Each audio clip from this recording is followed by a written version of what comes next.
दोस्तों, आज हम बात करने जा रहे हैं उत्तर प्रदेश मुख्यमंत्री पारिवारिक लाभ योजना के बारे में। इस योजना के अंतर्गत आपको 30,000 रुपये की धनराशि प्राप्त हो सकती है। तो आज हम बात करने जा रहे हैं राष्ट्रीय पारिवारिक लाभ योजना की। इस योजना के अंतर्गत हमें क्या लाभ मिलते हैं।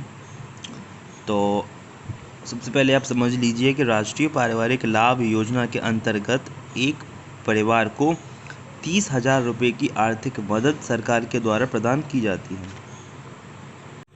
इसकी शर्त यह है कि जो मृतक है वो परिवार का कमाऊ सदस्य होना चाहिए, यानी कि जो व्यक्ति मरा है वह उस फैमिली का, कहते हैं इंग्लिश में, ब्रेड अर्नर, यानी कि उस परिवार में वह काम कर रहा हो, उसकी वजह से वह परिवार का भरण पोषण हो रहा हो। ठीक है, तो इसके लिए हमको ऑनलाइन अप्लाई किया जाता है।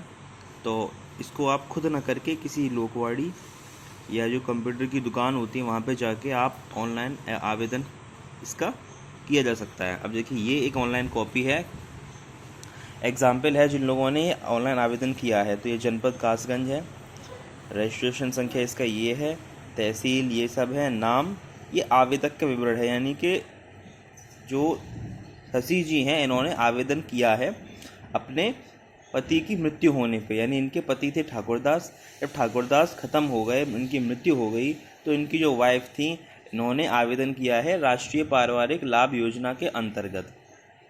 इनकी श्रेणी, जाति, इनका पहचान पत्र का प्रकार, उसका संख्या, और ये बैंक, इसका इनका मोबाइल नंबर भी दिया जाता है। और जो बैंक खाता है, ये बैंक खाता, इसमें बैंक की डिटेल भी दी जाती है। यहाँ पे जो डेथ हो चुकी है जिन व्यक्ति की, मृतक का विवरण, मृतक का नाम ठाकुरदास लिखा जाता है, और उनके पिता का नाम, उनकी उम्र, उनका मृत्यु प्रमाण पत्र संख्या, मृत्यु की तिथि, मृत्यु का कार्ड, वो सब चीज़ें लिखी जाती हैं। बस में कौन कौन सी चीज़ें रिक्वायर्ड होती हैं, तो इसमें एक पहचान पत्र, जो कि आधार कार्ड हो सकता है, वोटर कार्ड हो सकता है, ये सब चीज़ें होती हैं। मृत्यु प्रमाण पत्र, जो व्यक्ति की डेथ हुई है उनका मृत्यु प्रमाण पत्र। बचत खाता, जो आवेदक है, जो आवेदन कर रहे हैं, यानी पति की मृत्यु होने पर उनकी वाइफ आवेदन कर रही है तो उनका बचत खाता। आय प्रमाण पत्र, उनका आय प्रमाण पत्र लगेगा जिससे कि यह साबित हो कि क्या वह गरीबी रेखा से नीचे गुजारा बसारा कर रही हैं क्या, यानी यह जो योजना है वह गरीबी रेखा से नीचे जीवन यापन करने वाले व्यक्तियों के लिए हैं। और यह हस्ताक्षर हैं, ऑनलाइन हस्ताक्षर यहाँ पे स्कैन होकर अपलोड हो जाते हैं। ठीक है, तो ये चीज़ें आपको, ये सारे डॉक्यूमेंट्स आपको चाहिए होंगे, इसमें कॉपी लगती है उसकी, और इन सब के साथ आप उसको ऑनलाइन, उसका आवेदन आप करा सकती है। इसके बाद ये सारे कागज़ होते हैं, ये इनकी जांच के कागज़ होते हैं, इसमें हार्ड कॉपी हैं, ये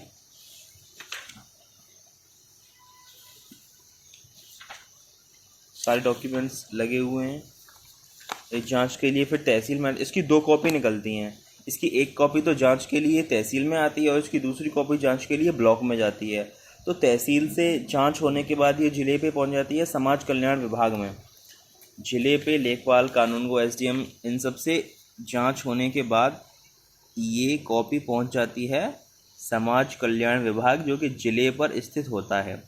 और एक इसकी कॉपी जाती है ब्लॉक में, एडीओ के पास, तो वहाँ से भी ये जांच होके जिले पर पहुँच जाती है। तो ये दोनों कॉपियाँ जांच होके जिले पर पहुँच जाती हैं, और वहाँ पहुँचने के बाद आप चाहें तो एक बार संपर्क कर सकते हैं जिला समाज कल्याण विभाग में। आप पूछने पे पता चल जाएगा आपको, आप पूछ लीजिएगा वहाँ किसी से भी कि राष्ट्रीय पारिवारिक लाभ योजना का पैसा कहाँ पड़ता है, तो वो आपको बता देंगे कि कमरा नंबर 12-13 में। वहाँ पे आप जाइए, वहाँ बाबू बैठे होंगे, उन्हें आप बताइए कि हमारा ये रजिस्ट्रेशन संख्या, हमारी फाइल की जाँच होकर आ गई है, तो हमारा पैसा कितने दिन में आ जाएगा, तो आपको बता देंगे।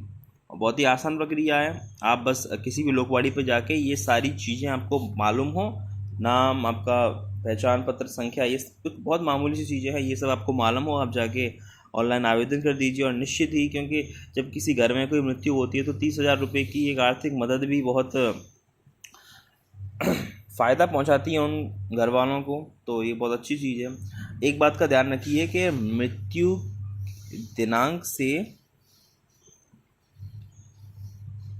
1 ईयर के अंदर अंदर ही आपको आवेदन करना होगा।